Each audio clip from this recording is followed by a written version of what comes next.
UPI युजर्ससाठी महत्त्वाची बातमी आहे ती म्हणजे यूपीआई व्यवहार करताना तुम्हाला पासवर्ड लक्षात ठेवण्याची गरज नाहीये।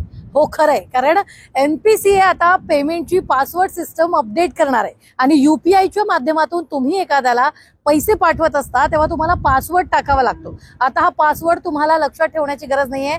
एनपीसीआयनं पासवर्ड सिस्टम मध्ये 2 महत्त्वाचे बदल आता करणार आहेत आणि त्यानुसार फेस आयडी, फिंगरप्रिंट हे पर्याय युजर्सना उपलब्ध होणार आहेत आणि त्यामुळे तुमचं यूपीआई व्यवहार आधीपेक्षा अधिक सुरक्षित होतील। यूपीआई व्यवहार करताना युजर्सच्या सुरक्षेसाठी पारंपरिक पिन आणि पासवर्डच्या पद्धतीवर विचार करायला हवा असा सल्लाच यावेळी आरबीआयने दिलेला होता। त्यानुसारच यावेळी सुरुवातीला पिन बेस आणि बायोमेट्रिक अशा दोन्ही पद्धती उपलब्ध करून दिल्या जातील आणि त्यानंतर व्यवहार सुरक्षित करण्यासाठी आणखी पर्याय आणले जाणार आहेत।